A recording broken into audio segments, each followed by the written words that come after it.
Makakasama po natin ngayong umaga si former Congressman Mike Defensor. Ukol po sa balita kahapon na inilabas po nitong si NBI Director Melvin Matibag, may alegasyon po na ito daw si former Congressman Mike Defensor ay nagbigay at nag-alok ng tigli 5 milyong piso dito sa mga tinatawag po na 18 Marines na nandun din po sa Senado kahapon sa naganap nga po na hearing kasama si Senator Alan Peter Cayetano at ang iba pang mga senador. Former Congressman Mike, magandang umaga po. Yes, DJ Chacha, and of course Kong Ted, magandang umaga po sa inyo at sa inyo pong lahat ng nanonood at nakikinig. Maraming salamat po sa oras. Congressman, diretso po tayo. Ito pong alegasyon ngayon ni NBI Director Melvin Matibag. Totoo po ba ito? Nag-alok nga po ba kayo ng 5 milyong piso dito sa 18 Marines? Alam mo, DJ Chacha, nung una ko itong marinig at narinig ko si Senate President Alan Peter Cayetano, binanggit niya na Marites. Ngayon nakita ko na yung mismong affidavit. Ang nangyari pala, ikinwento daw sa kanya noong isa sa 18 Marines na sinasabi niya, no, na binan niya, no, bali Salindo itong nagsasalita. And hindi naman ako kasi nakabura yung pangalan pero parang sinasabi, yun daw ay ipinangako. Kaya ako yung natatawa kasi 'di ba parang ano to, hearsay Ito nga inilalabas nila, bakit ang NBI naglalabas ng isang balita na hearsay? At ilalabas niya to at itataon niya sa mismong hearing ng Blue Ribbon Committee na kung saan lalabas ang 18 Marines. Halatang halata na ang gusto lang gawin na isiraan nung hindi na mapigilan na lalabas yung 18 Marines sa komite, ayun, siniraan na nila at sinasabing may 5 million. Nalinaw naman nung nagsalita yung mga Marines, talagang grabe yung emosyon, no? Nag-iyakan doon. Nakita ko mismo, sa harap ko sila, nung nabanggit nung isa, ngayon ko lang, nung umaga ko rin nalaman na namatay dahil sa cancer. At yun nga, sinasabi niya, wala kaming pera, hirap na hirap kami, kung ano man yung naipon namin, talagang, siyempre, kailangan suportahan yung pamilya, doon na uubos. Siguro, pasalamat ko lang dito kay Atty. Matibag dahil doon sa ginawa niya, biglang nagbuhusan yung mga tao na nagme-mensahe, maging sa social media, sa Facebook, na nagsasabing gusto nilang tumulong at alalayan yung 18 Marines. Inuulit ko, yung affidavit na sinasabi niya, yung binabanggit niya, kwentong kutsero, kwento lang sa kanya na hearsay at walang batayan. Ang binabanggit po dito ng NBI, ang salaysay daw po nung source na lumapit daw po sa kanila, may pauna daw po na halagang 700,000 pesos at babayaran daw in tranches hanggang umabot daw po ng 5 milyong piso. Sir, ano pong sagot nyo dito? Kasi ang sabi niya, isa daw sa mga kamag-anak ng 18 Marines ang lumapit po sa kanya. Hindi siya kamag-anakan. Ang nakita ko yung mismong affidavit, parang binan niya daw yung isa sa 18 Marines. At itong nagsasalita, nagkwento sa NBI, ayun nga, yung binanggit mo, may 700,000 daw, pinangakuan daw ng 5 million. Kung natatandaan mo, DJ Chacha, ganyan-ganyan yung ginawa nila kay Sergeant Orly Gutesa, na sinasabi nila, oy, sabihin mo, na ino-offeran ka ni Senator Marcoleta at ni former Secretary Mike Defensor na para sabihin mo yung mga sinabi mo sa komite. Kaya ako yung natatawa kasi mabuti nga yung kay Orly Gutesa, siya mismo na pinapapirma siya na gano'n ang kanya sasabihin. Dito, kwento ng isang tao sa kanila. Bakit naman naging gano'n? Parang hearsay. Kahit sino pwedeng gawin yun Pwedeng lumapit sa NBI at sinabing inarinig ko, ganito yung sinabi. Para namang walang katuturan ng isang abogado at lalo tigit ang institusyon ng National Bureau of Investigation, papatol sa ganitong kwentuhan. So, Sir Mike, doon po sa sabina ng NBI, haharap po kayo kung sakali man sa June 10? Kakausapin ko yung aking abogado tungkol dito kasi parati naman sila nagkakaroon ng sapina sa amin. Katulad nung una, sinapina na rin ako. Hindi ko maintindihan, ano ba talagang intensyon ninyo? Kasi kung ako yan, ang una kong titingnan, yung gumawa ng affidavit. Ano ka ba? Kwento lang pala sa'yo yan O turo mo sa akin, mag-record ka, o meron bang mga messages. Pagkatapos, mismong yung tao, kung gusto nila, puntahan nila yung 18 Marines, kung sino man doon, sinasabi nila, di yun ang kailangan tingnan. Bakit yung kwentong kutsero, kahit na ba sino lumapit sa NBI, magkwento, pwede na, tapos imbestigahan mo na yung inakusahan? Parang hindi naman ata tama yun. So, hindi pa po kayo sure doon sa pagharap ninyo sa June 10? Ang sapina kasi ng NBI, hindi naman yan sapina ng korte. Mm-mm. Kailangan ko lang i-discuss sa aking abogado kung paano namin titingnan to. Pero sa akin, katawa-tawa. Walang batayan, kawawa namang NBI, imbis na ginagamit yung kanilang pondo para sa tama, imbestigan yung binanggit ng 18 Marines. tingnan nila yung CCTV, hanapin nila ginagamit nila sa ganitong mga bagay na kwentong kutsero. Oo. So, may mga lumalabas po kasing balita nung una na walang problema sa inyo, nahaharap kayo do'n kung sakali man. Pero ngayon, depende pa po ito sa magiging ugnayan ninyo sa inyo pong Hindi, abogado.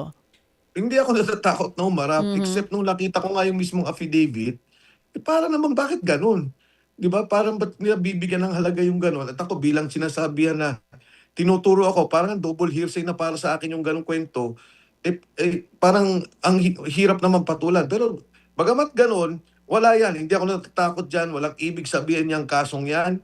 At, katulad ng sinabi ni Senate President Alan Cayetano, talagang parang marites yung naging, kuwentuhan. Oo. Sir, ang sabi niyo nga po hindi totoo yung 5 million pesos. Pero para klaro lang din po sa mga nakikinig sa atin, may tulong po ba pinansyal o kahit anong klaseng tulong na ibinigay po kayo dito sa 18 Marines? Basta ako, tumutulong sa 18 Marines. Nung umpisa pa man sinabi ko na yan, hindi ko naman yan tinatago. Mhm. Dahil ang sinasabi ko sa kanila, yung, nangyari kay Sergeant Orly Gutesa, hindi ako papayag na yung pamilya natatakot nila, binabantayan nila yung bahay, maging si Sergeant Orly Gutesa nung una proteksyon naging detensyon. So ako tumutulong at marami ding tutulong. As to the amount, hindi ko masabi kung ano sasabihin mo na gaano kalaki ba yan kasi madami sila 18 tong mga sundalong 'to, at hindi ko naman kaya na tulungan ng buo ang lahat ng pangangailangan. Pero hangga't kaya kong makatulong sa kanila, tutulong talaga ako. Oo, hindi niyo po masabi yung amount. Pero yung tulong po bang ibinibigay niyo sa kanila, is it weekly, monthly, pangkain po ba ito, pangrenta ng Hindi, bahay? wala. Basta tumutulong ako sa kanila, and marami pang tutulong sa kanila. Marami din tumutulong 'no, kahit naman nung nakaraan.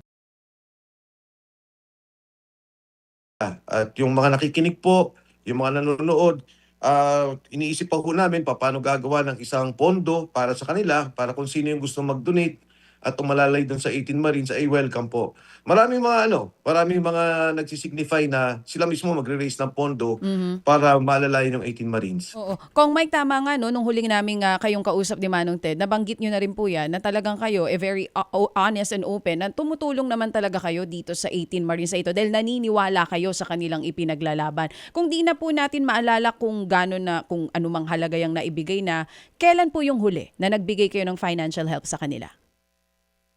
Nung huli siguro nung, after silang lumabas, hindi naman ako nagbigay ng financial help.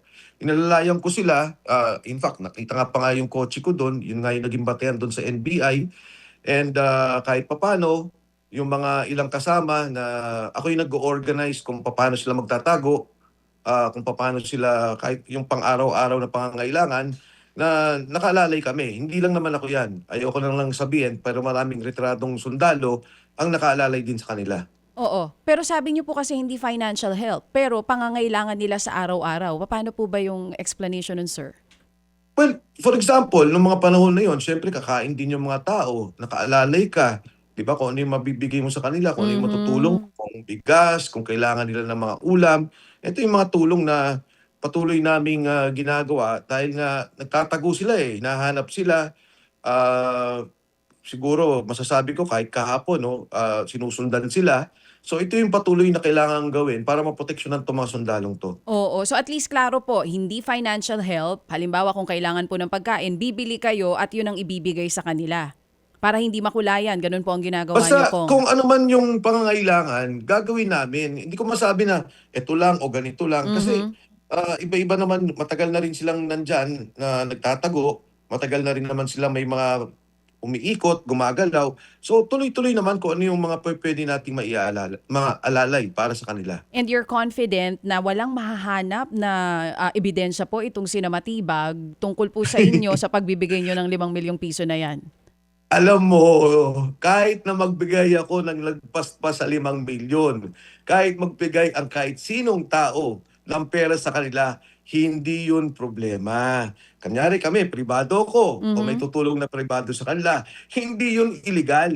Pero kahit na nga sabihin mo na ganung pagtulong, hindi rin totoo yung sinasabing 5 milyon. Kaya yung tulong namin, tuloy-tuloy kami tutulong. Kung sino man ang gustong tumulong, hindi po illegal yan. Walang masama, at kung naniniwala kayo sa adhikain nila, sa kanilang mga sinasabi, at naniniwala kayong kailangan silang tulungan, wala hong problema yan. So, yung pagtulong hindi ho illegal yan. yung sinasabi ni Atty. Matibag, huwag kayong maniwala. Ang gusto niyang palabasin, siraan yung mga Marines na may kapalit na pera yung pagsalita. Wala pong ganon. Ang mga sundalong to, hindi nakinabang noong mga panahon na bigay ng pera. Ang mga sundalong to, nagtrabaho para sa bansa. At kung nagsasalita sila ngayon, ito po ay patuloy dahil sa kanilang paniniwala na serbisyo para sa ating bansa. Yung nakita nilang korupsyon, ay nakita nila itong palang pagdi-deliver ng pera ay konektado rito. Kaya ngayon po sila nagsasalita. Yan ang importante sa ginagawa ng ating kasundaluhan sa ngayon. Makasingit lang ako, Sec Mike, dito nga sa resources para nga sa pang-araw-araw na pangangailangan ng 18 Marines. Ano ba setup ngayon diyan?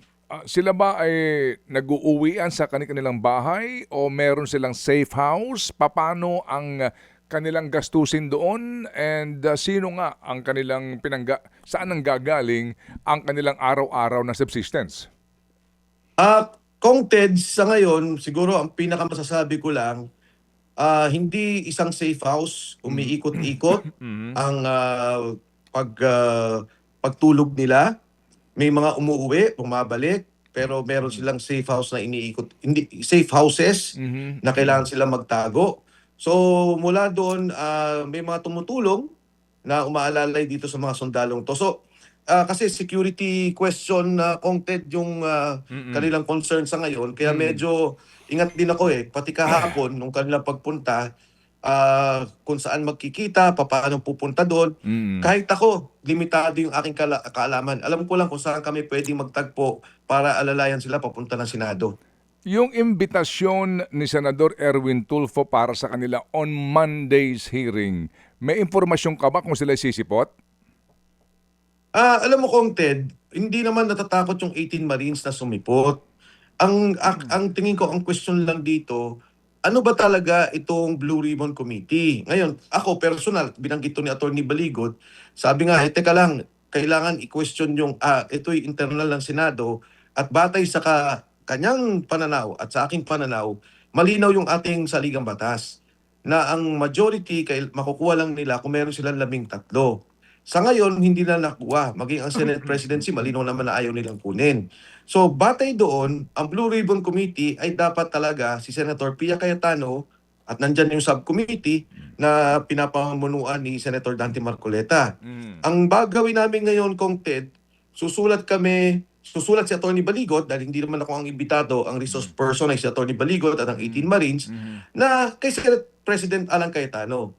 May imbitasyon, ano ang gagawin po namin dito at bigyan nyo kami ng guidance bilang siya ang Senate President ng ating Senado.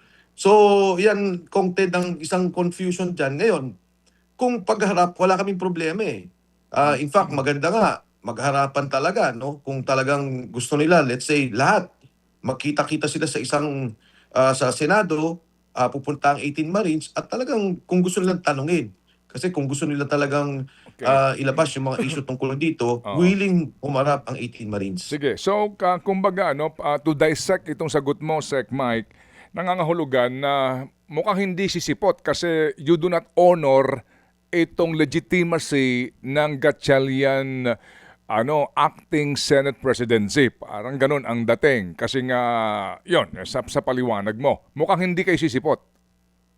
Well, kung Ted, sa akin, para lang maging malinaw at hindi naman ang galing sa amin yung desisyon, we will write Senate President Alan Cayetano at siya magbigay ng guidance sa amin. Okay, sige. Pero just for the information of everyone, alam mo naman siguro ito, Sec Mike, kahapon, yung hearing sa Senado, wala pong staff ng Blue Ribbon Committee, no? Wala yung transcript, wala yung recordings, not even doon sa official website ng Senate, hindi ito carried kasi nga, ang Committee Secretariat, ang kanilang gagampanan na hearing ay yung sa Monday.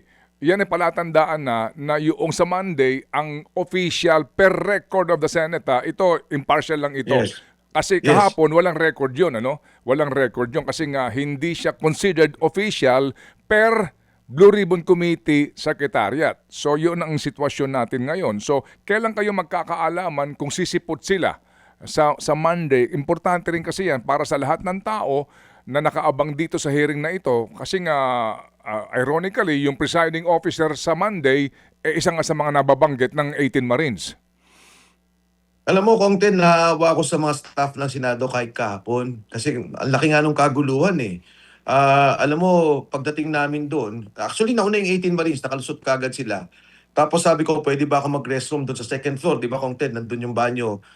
Pag-akyat namin, wala. Okay naman. Tapos sabi bigla, teka lang, huwag kayong pumasok. I-clear namin. Parang sabi ko, hindi, andyan lang yung restroom, 5 meters away. Mm. Anyway, biglang nagkagulo, nakita ko nung bumababa, nagkaroon ng harangan. So, naaawa ako sa Sergeant at Arms ng Senado, naaawa ako sa mga staff ng Senado. Dahil talaga nasa gitna sila ng kaguluhan. Yung sinasabi na walang staff o secretariat ang Blue Ribbon, tingin ko nandyan yung pressure na yan eh. Na Aha. yung iba pumasok, yung iba naman nandun. Tapos yung binanggit mo nga, no, si Senator Erwin, yung isa sa mga nabanggit nun sa 18 Marines, narinig ko rin siya. Sabi niya, kung ako yan, papapilahin ko yan, pagsasampalin ko yung mga ah, Sergeant at Arms, sabi niya, kasi pinabayaan ng pumasok. So, nakakalungkot, pero ang importante rito, nadinig yung mga 18 Marines, narinig ng taong bayan. Kaya nga nung kahapon, nung interview ko, sabi ko, kahit naman umattend kami, walang problema dun sa Lunes. Sige. Pero ang problema nga, sana may guidance kami ng Senate para Alright, lang sige. Oo. malinaw. Sige. Oo.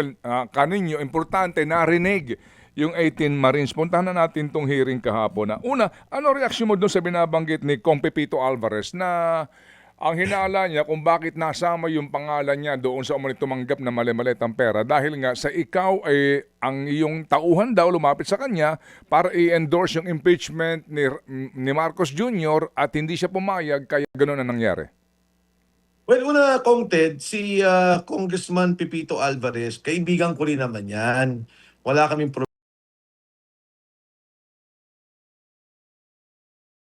staff ko ang lumapit kahit kanino man, kahit sinong congressman. Kasi kung ako yun, tatawag ako sa kanya. Diba? Kung Pipito, pwede ka pang pumirma ng impeachment. Mm. Pangalawa, kong Ted, yung sinasabi ng 18 Marines, wala po akong control dyan. Hindi ako kasama sa pag-draft nung kanilang affidavit. Kaya una, yung tumawag na staff ko o may nagpanggap na staff ko, hindi ko alam. Pero kung ako po yun, lalapitan ko siya, direkta. Kakausapin ko siya kung sakali man. Pangalawa nga, inuulit ko, doon sa 18 Marines, wala po akong control.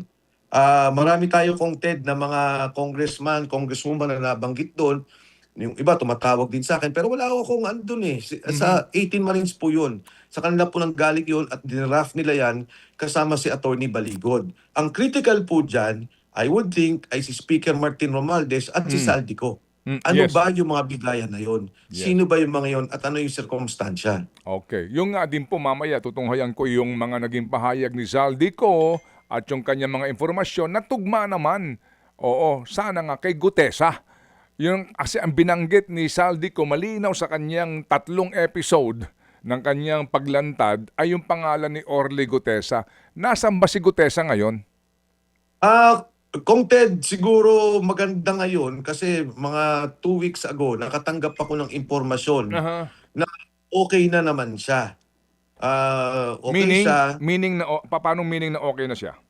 Parang ang nangyari, ang pagkakabanggit sa akin, wala siya dito sa Maynila, nasa probinsya siya kung saan man, at hindi naman siya, kumbaga hindi po siya nasaktan, hindi naman po siya, hindi yung nawala, no? Hindi siya pinatay, at yun yung pinapaabot lang na wala naman siyang problema.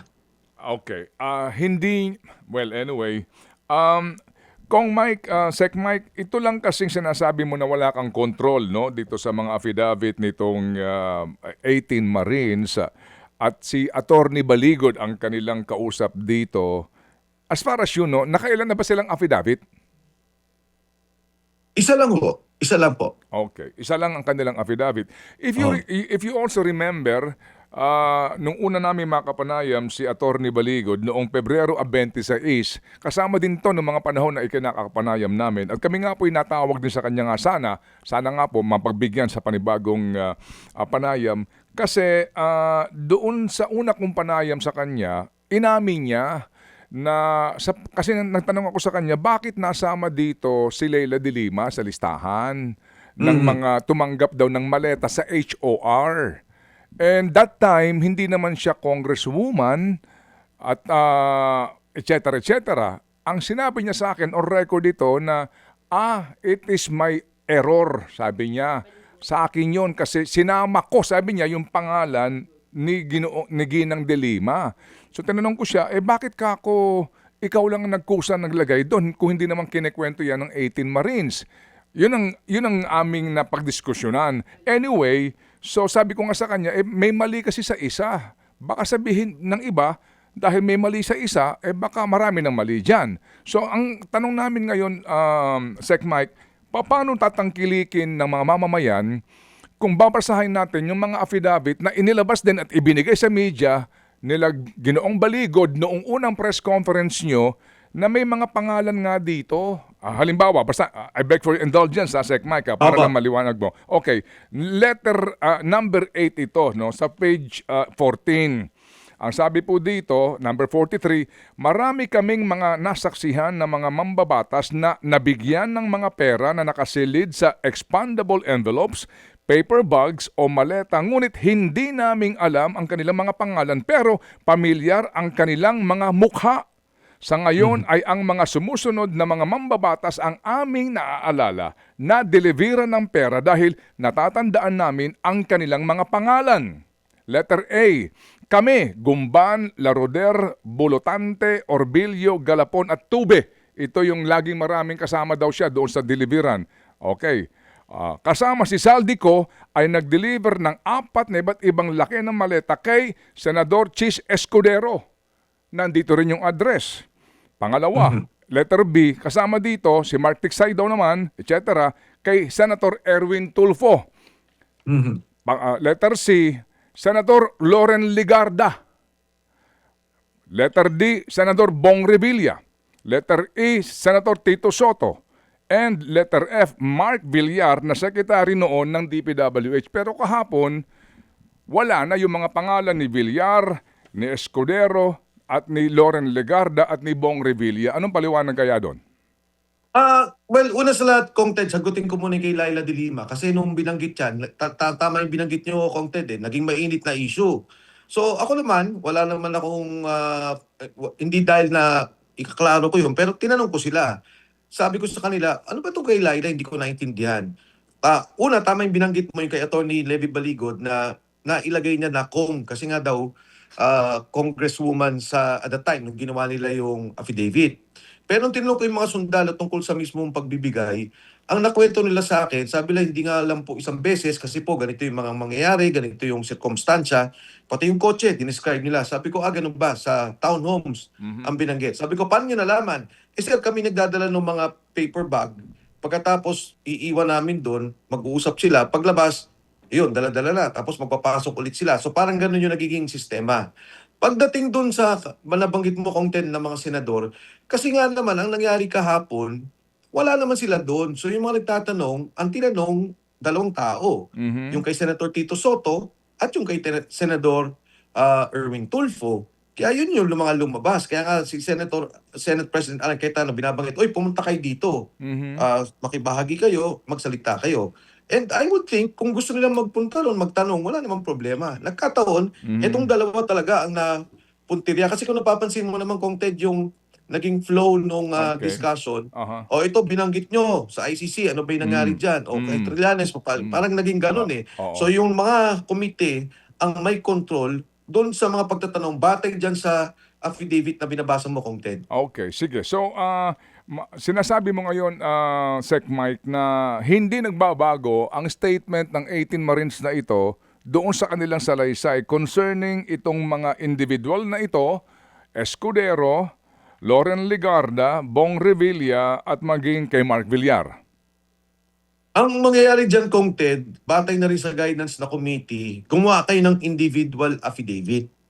So lahat ng bagay na pinag-uusapan, at ito'y ikaklaro din namin sa Blue Ribbon, kasi ang bawat tao, iba-iba partisipasyon.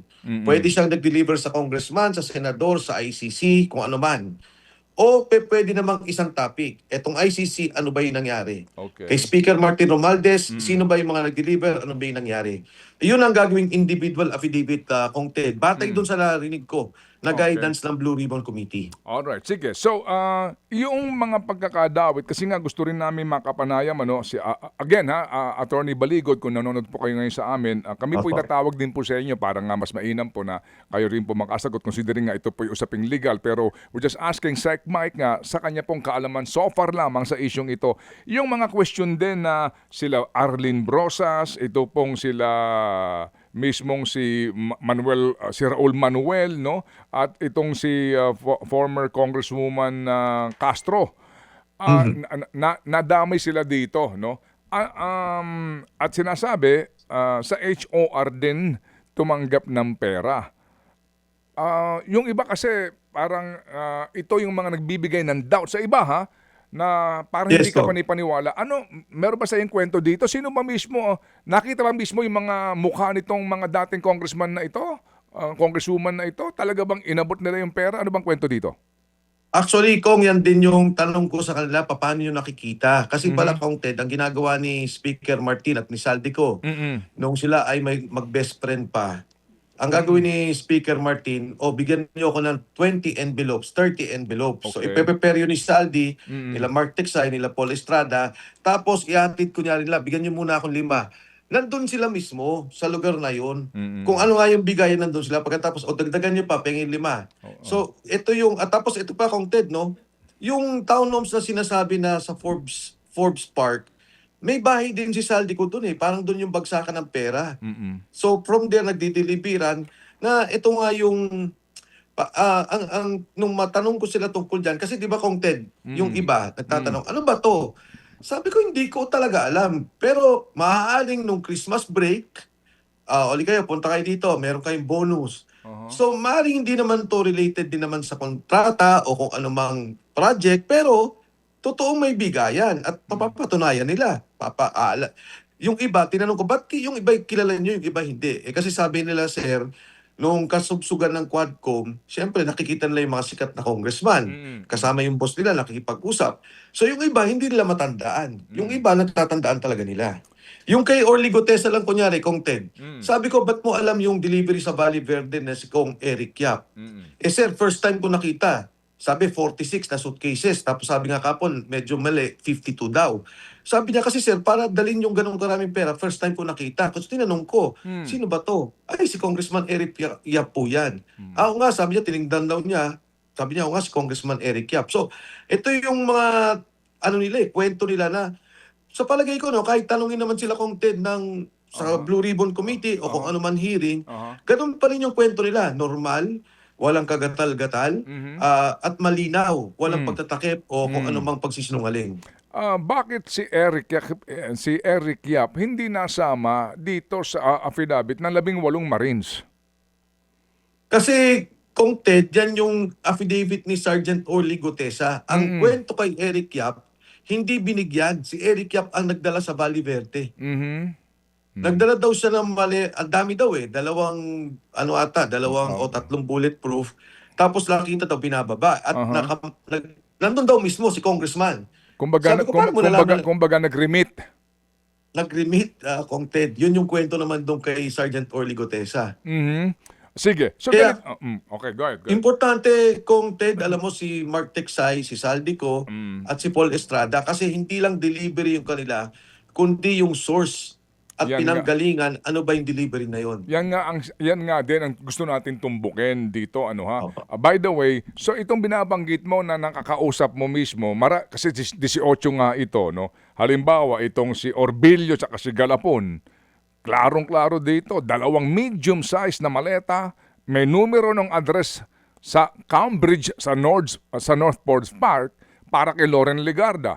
So kapag sinabi natin, kitang ito mismo, paninindigan nila na nag-deliver sila ng maleta para kay Loren Legarda. Ganun yung yung provision doon sa affidavit. Ang nakalagay po sa affidavit, kung aking natatandaan, binanggit mo 5 senador at sinasabi nila kung ano yung circumstansya. Pero ang kaibahan na Kong Ted, kasi kunyari kay Erwin Tulfo o kay si Tito Soto, di ba, parang ilang beses dito, 2, dito 1. So kailangan nilang individualize yung Aha. kwento nila dito. Opo. Oh, sige. Anyway, yun nga, yung abogado ni Saldico, well, surprisingly, humarap kahapon, ano bang balita mo kay Saldico? Kailan mo siya huling nakausap? Siya ang key man dito para talaga maikwento niya ang lahat. Kasi mamaya babalikan ko nga yung kanyang statement na siya mismo naghatid at meron ng kompetasyon ilang bilyon ang inihatid umano kay Martin Romualdez at maging kay Pangulong Marcos. Kung Ted, naalala mo yung huli nating interview, kung di ko na... yun po yung huli namin mga pag-uusap ni Congressman Saldico. Ang tanong mo sa akin, naharap ba siya Oo. sa impeachment kung sakali? At ang Oo. sagot ko sa iyo, yun ang nakuha kong commitment sa kanya. Kung kinakailangan, harap siya. Pero sa ngayon po, kung Ted, sa totoo, hindi ko ho siya makontak at wala po akong communication sa kanya. At pinipilit ko pagpaabot ng komunikasyon na kung pwede, opisyal, makapag-attend siya, kundi kaya i-apostil yung kanyang mga Okay. binabanggit para magkaroon ng legal na pinanghawakan ang Okay. Blue Ribbon Committee. Alright. So, nakaantabi nga din tayo at kami nakikipag-ugnayan din sa kanyang abogado. So ngayon, Opo. Sec Mike, itong 18 mga Marines na ito, dati sila mga tauhan at bodyguard nga at umano ay errand boy, no, taga-deliver ni Saldico. Itong mga ito nawalan ng trabaho dahil sa umalis kay Saldi, pinaalis ni Saldi o dahil sa nawala si Saldi? Ito kong Ted, ang pagkakaalam ko sa kanila, nung wala na si Saldi, may trabaho pa rin naman sila. Pero I think recently, dito itong taon ata na to, nawala na yung marami. Yung mga buong staff ni Saldi ay tinanggal na dahil nga wala na rin si Saldi Oo. at siguro sinara na rin yung mga negosyo. Okay, sige. So ito, 18 ito, Mike, na mga individual at pamilyado. Kaya nga, ang pinag-uusapan dito, sino ang kanilang benefactor, kumbaga, no, tumutulong sa kanila. So sa ngayon nga, ang sinasabi na ikaw mismo daw ang tumutulong dito. Pero ang tanong nga namin din sa ngayon, Mike, dito ngayon sa dami ng kaso mo na kinakaharap, ano ang inaasahan mo in the days to come? Meron na bang lalabas na arrest warrant laban sa'yo? Sabi nila, Kong Ted, may lalabas na daw na arrest warrant. Pero alam mo, Kong Ted, no, simple lang naman yung kwento rito Wala akong panawagan na mag-armas, magrevolusyon, pabagsakin ang gobyerno. Ako nagsasalita tungkol sa korupsyon. Nagsimula ako magsalita nung lumabas Sergeant Orly Gotesa at ngayon tumutulong sa 18 Marines. Hindi naman ata tama sa isang demokrasya na kung galit ka lang sa korupsyon, ikaw ay gigipitin ng gobyerno. Alam mo, Kong Ted, yung kaso ng pagnanakaw o yung korupsyon sa flood control, ang nakasuhan lang nila 6. 3 ata doon, may witness protection program pa. Pero yung mga nakasuhan na nagsasalita tungkol dito sa anomalya, sa flood control, yung korupsyon, 40 na ang nakasuhan. Iba-iba. Illegal sedition, sedition, unlawful utterances, cyber libel, yung sa amin, ni Senator Marcoleta, meron pa kaming plunder. So ito yung nakakalungkot na tinitira nila mismo yung mga nagsasalita sa korupsyon. So content ako, tuloy lang, laban lang. Ganun talaga. Katulad din kayo ni DJ Chacha, noon pa man. Diba? Kumbaga, nagsasalita kayo ng katotohanan lang. Walang partisan, wag namang gipitin. Hindi naman ata tama yun. Freedom of speech, freedom of expression, demokrasya po tayo.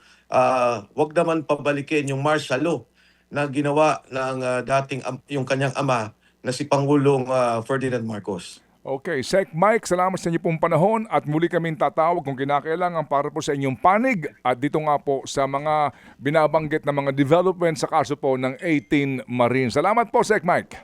Kong Ted, maraming salamat. DJ Tacha, good morning po sa inyo lahat. Thank you. Former Congressman Mike Defensor. At Secretary din po yan mga kapatid ng Secretary po ng DNR at maging ng Housing Department.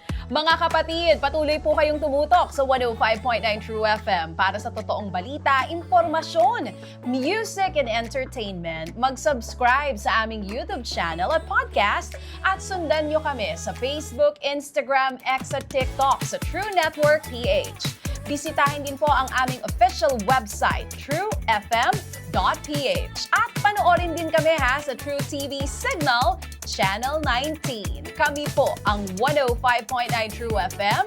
Laging true sa'yo, kapatid.